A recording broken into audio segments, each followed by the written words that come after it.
Hello everyone, this is Deekshita. I'm from Electronics and Communication Branch, DRR Government Polytechnic, Davanagere. ನಂಗೆ TJ ಬಗ್ಗೆ ಗೊತ್ತಾಗಿದ್ದು YouTube ಅಲ್ಲಿ search ಮಾಡಿದಾಗ Roopashree ma'am ಹತ್ರ ಮಾತಾಡಿದಾಗ ಮ್ಯಾಮು ಡೆಮೋ ಕ್ಲಾಸಸ್ ನ ಪ್ರೊವೈಡ್ ಮಾಡ್ತಿದೀವಿ, ಅಟೆಂಡ್ ಮಾಡಿ ಅಂತ ಹೇಳಿದ್ರು.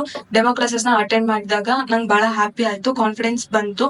ನಾನು ಸೇರಿದ್ರೆ ನಾನು CET ಅಲ್ಲಿ ಸ್ಕೋರ್ ಮಾಡ್ಬೋದು ಅನ್ನೋ ಕಾನ್ಫಿಡೆನ್ಸ್ ಬಂತು. ಅದಾದ್ಮೇಲೆ ಮ್ಯಾಥ್ಸ್ ನ ರೂಪಶ್ರೀ ಮ್ಯಾಮ್ ಮಾಡ್ಕೊಟ್ರು. ನಂಗೆ ತುಂಬಾ ಕಾಂಪ್ಲಿಕೇಟೆಡ್ ಸಬ್ಜೆಕ್ಟ್ ಮ್ಯಾಥ್ಸ್ ಆಗಿರೋದ್ರಿಂದ ರೂಪಶ್ರೀ ಮ್ಯಾಮ್ ತುಂಬಾ ಟ್ರಿಕ್ಸ್ ಎಲ್ಲ ಹೇಳ್ಕೊಟ್ಬಿಟ್ಟು ತುಂಬಾ ಚೆನ್ನಾಗಿ ಮಾಡ್ಕೊಟ್ರು. ನಂಗೆ ತುಂಬಾ ಕಾಂಪ್ಲಿಕೇಟೆಡ್ ಸಬ್ಜೆಕ್ಟ್ ಅಂದ್ರೆ ಎಫ್ ತ್ರಿಬಲಿ ನಾವು ಕರೋನಾದಿಂದ ನಾವು ಪ್ರಮೋಟ್ ಆಗಿದ್ವಿ. ಎಫ್ ಸಬ್ಜೆಕ್ಟ್ ಏನೋ ಅರ್ಥ ಆಗಿರ್ಲಿಲ್ಲ. ಸೊ ನಮ್ಗೆ ಇಲ್ಲಿಗೆ ಬಂದಾಗ ನಮ್ಗೆ ಎಫ್ ಫುಲ್ ಸ್ಟಾರ್ಟಿಂಗ್ ಬೇಸಿಕ್ ಇಂದಾನು ಹೇಳ್ಕೊಡ್ರು ನಮಗೆ. ಸೊ ನಾನ್ ಎಫ್ ನಾನು ಸ್ಕೋರ್ ಮಾಡಬಲ್ಲೆ ಅನ್ನೋ ಕಾನ್ಫಿಡೆನ್ಸ್ ನಂಗೆ ಜಾಸ್ತಿ ಆಗಿದೆ ಇವಾಗ. ಅದಾದ್ಮೇಲೆ ನಮ್ಗೆ ಇದಷ್ಟೇ ಅಲ್ಲದೆ ಮ್ಯಾಮು DCET ಅಪ್ಲಿಕೇಶನ್ಸ್ ನ ಯಾವ ತರ ಅಪ್ಲೈ ಮಾಡ್ಬೇಕು ಅನ್ನೋದನ್ನ ಕೂಡ ಹೇಳ್ಕೊಡ್ತಾರೆ. ಆಮೇಲೆ ನೆಕ್ಸ್ಟ್ ಇಂಜಿನಿಯರಿಂಗ್ ಕಾಲೇಜಲ್ಲಿ ಯಾವ ತರ ಕಾಲೇಜ್ ನ ಚೂಸ್ ಮಾಡ್ಕೋಬೇಕು ಅಂತ